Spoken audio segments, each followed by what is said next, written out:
Madame, ce sont des jumelles. 2 filles identiques. Celle-là vient avec moi. L'autre qu'elle reste avec sa mère misérable. Personne ne doit jamais savoir. Voilà ta récompense.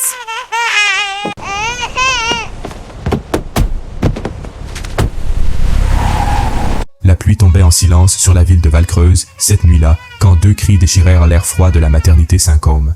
2 petites filles, identiques, parfaites, des cheveux noirs comme l'encre de Chine, des yeux en amande couleur noisette et des lèvres roses retroussées comme si elles souriaient déjà au monde qui les accueillait. Thérèse Armand, la mère, pleurait, mais pas de joie. Elle pleurait parce qu'elle savait, au fond de ses entrailles encore douloureuses, que quelque chose allait se briser cette nuit-là. Elle le sentait dans les os, comme on sent l'orage avant même que le ciel ne change de couleur. « Mes bébés » murmura-t-elle en tendant les bras vers les 2 nourrissons que l'infirmière lui présentait. « Mes 2 petites » Mais dans le couloir, derrière la porte à demi fermée, une femme attendait. Grande, élégante, les cheveux remontés en chignon serré, les doigts couverts de bagues en or, Elisabeth Armand Vorel n'avait pas le regard de quelqu'un venu célébrer une naissance. Elle avait le regard de quelqu'un venu réclamer une dette. C'était la sœur aînée du père, Georges Armand, mort 6 mois plus tôt, dans un accident de chantier que personne n'avait vraiment élucidé.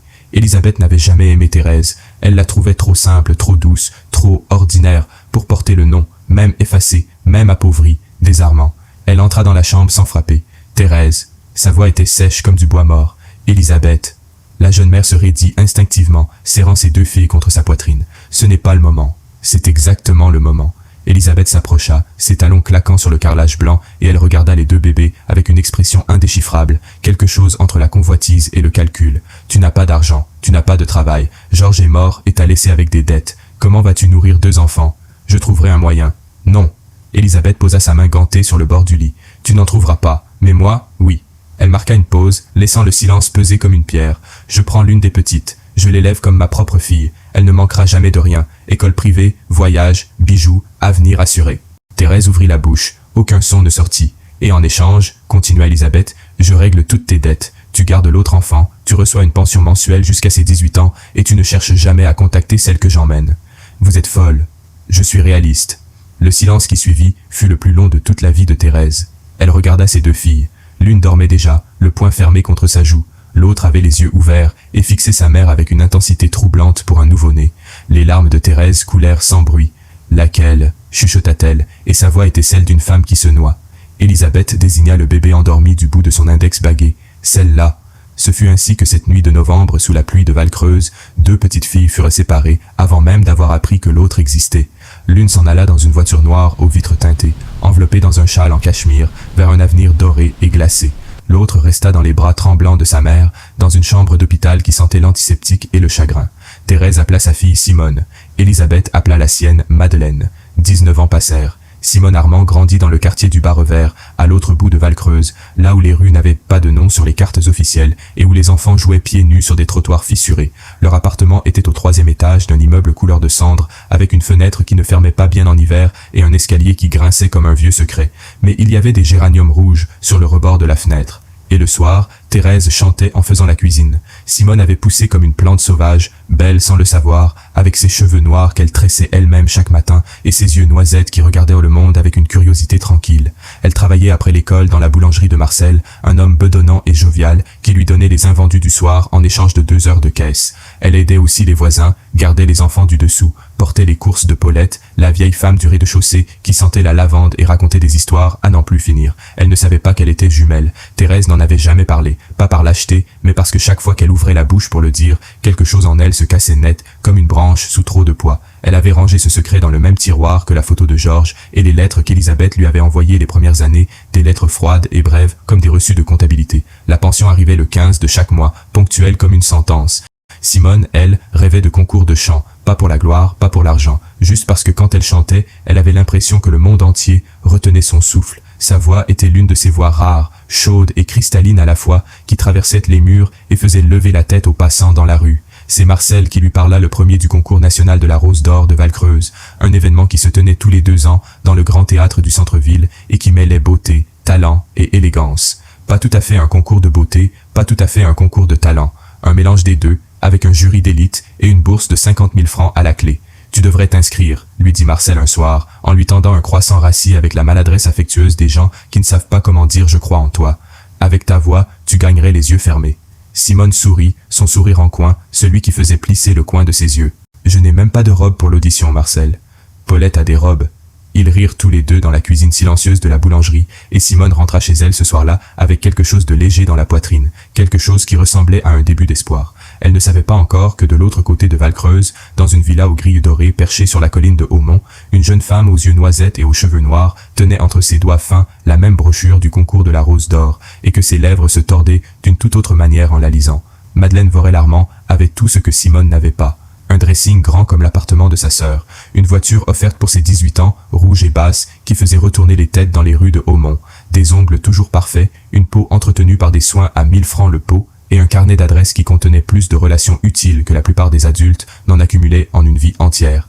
Et pourtant, Madeleine Vorel-Armand n'était jamais heureuse, pas vraiment. Elle vivait dans cette villa avec Elisabeth, qui se faisait appeler tante, par habitude, mais n'avait jamais eu un seul geste maternel dans les 19 ans qu'elles avaient partagés sous le même toit. Elisabeth lui avait donné l'éducation, les leçons de maintien, les cours de danse classique, les professeurs particuliers de 3 langues étrangères, les stages à l'étranger. Elle lui avait donné tout ce qu'on pouvait acheter, mais jamais une étreinte sans calcul, jamais un baiser sur le front avant de dormir, jamais un « je suis fier de toi » qui ne soit pas immédiatement suivi d'un « mais tu aurais pu faire mieux ».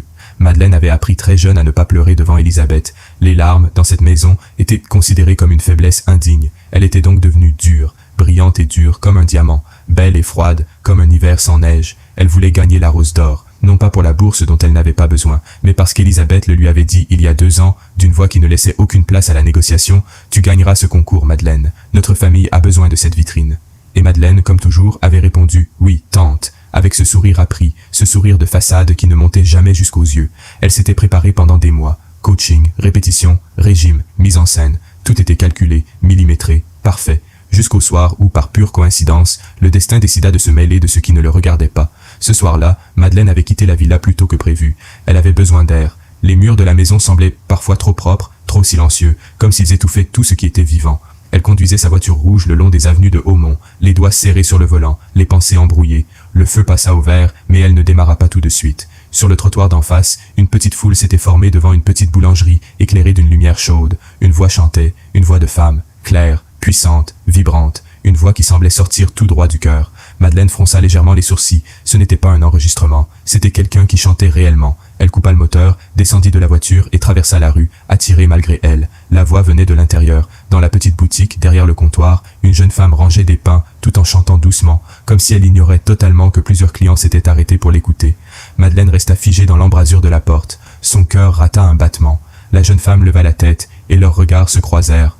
Pendant une seconde, le monde sembla se plier sur lui-même, parce que la fille derrière le comptoir avait exactement le même visage qu'elle, les mêmes yeux noisettes, les mêmes pommettes, les mêmes cheveux noirs qui tombaient sur les épaules, la même bouche. Le sac de Madeleine glissa légèrement de son bras. « Qu'est-ce que... » murmura-t-elle malgré elle. Simone, elle aussi, s'était arrêtée. Le pain qu'elle tenait resta suspendu dans ses mains. Elle cligna des yeux plusieurs fois, troublée. « Pardon, » dit-elle doucement, un peu gênée par le silence soudain dans la boutique. « On se connaît ?»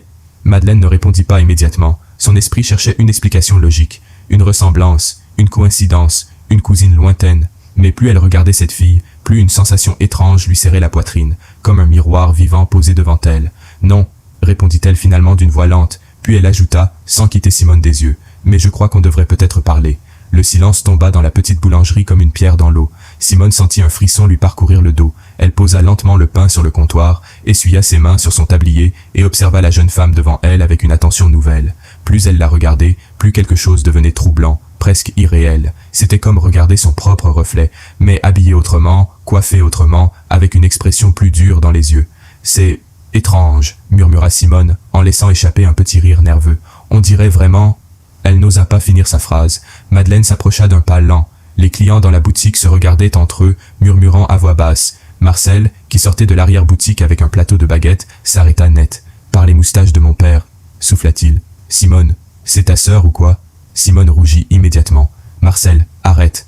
Mais Madeleine n'avait pas quitté son visage des yeux. Chaque détail semblait correspondre. La forme des sourcils, le grain de la peau, même la petite fossette qui apparaissait quand Simone serrait les lèvres. Madeleine sentit quelque chose d'étrange se nouer dans sa poitrine, une sensation qu'elle n'avait jamais connue.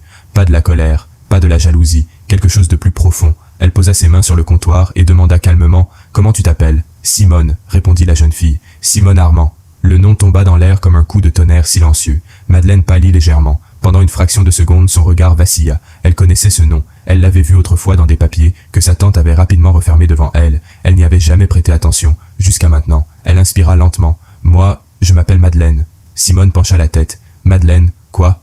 Un court silence passa. Madeleine vorait l'Armand. Marcel lâcha une baguette qui tomba lourdement sur le sol. « Armand ?» répéta Simone en fronçant les sourcils. « C'est aussi mon nom. » Leurs regards se verrouillèrent de nouveau, cette fois avec une tension plus lourde. Simone sentit son cœur battre plus vite. Une idée folle commençait à se former dans son esprit, mais elle refusait de l'accepter. « C'est juste une coïncidence, » dit-elle doucement, comme pour se convaincre elle-même. Mais Madeleine secoua légèrement la tête. « Non, » murmura-t-elle. Puis, d'une voix plus basse encore, « Je ne crois pas aux coïncidences. » Elle sortit alors de son sac une brochure élégante et la posa sur le comptoir. Sur la couverture brillait le titre doré du concours national de la Rose d'Or de Val-Creuse. « Tu connais ce concours ?» demanda-t-elle. Simone hocha la tête. Marcel voulait que je m'inscrive pour chanter, mais je ne suis même pas sûre d'oser. Madeleine la fixa longuement. Dans ses yeux passa une lueur étrange. Une idée sombre, rapide, presque dangereuse. Elle esquissa un léger sourire. « Tu devrais t'inscrire, » dit-elle doucement, « parce que j'ai l'impression que ta vie et la mienne vont changer très bientôt. » Au même moment, très loin de là, dans la grande villa silencieuse de Hautemont, Elisabeth Armand-Vorel se tenait devant une vieille armoire verrouillée. Elle en sortit une petite boîte de bois noir. À l'intérieur reposaient 2 bracelets identiques, reliés par un fil rouge ancien. La femme les observa longuement, puis murmura avec un sourire glacé, « Bientôt, mes petites, bientôt le moment sera venu. » Les jours qui suivirent furent étranges pour Simone. Depuis cette rencontre dans la boulangerie, quelque chose avait changé dans l'air comme si le monde avait légèrement pivoté. Madeleine revint plusieurs fois, parfois en fin d'après-midi, parfois tard le soir quand la boutique se vidait. Au début, elle parlait peu. Elle se regardait surtout, avec cette sensation troublante de regarder un miroir vivant. Puis les mots commencèrent à venir. « Ta mère, elle est comment ?» demanda Madeleine un soir. Simone sourit doucement, fatiguée, mais gentille. Elle chante faux quand elle cuisine. Madeleine resta silencieuse un moment avant de murmurer « La mienne ne chante jamais. Enfin, ma tante. » Les jours passèrent et les 2 jeunes femmes apprirent à se connaître. Simone découvrit que Madeleine n'était pas aussi froide qu'elle en avait l'air. Madeleine découvrit que Simone possédait une douceur qu'elle n'avait jamais connue. Un soir pourtant, Madeleine arriva le visage pâle. « Simone, je dois te dire quelque chose. » Elles sortirent derrière la boulangerie, dans la petite ruelle silencieuse. Madeleine raconta tout. La séparation à la naissance, le pacte imposé à leur mère, le secret qu'Elisabeth avait gardé pendant 19 ans. Simone resta figée, incapable de parler. Puis soudain, une fine goutte de sang glissa de son nez. Madeleine sursauta. « Simone !»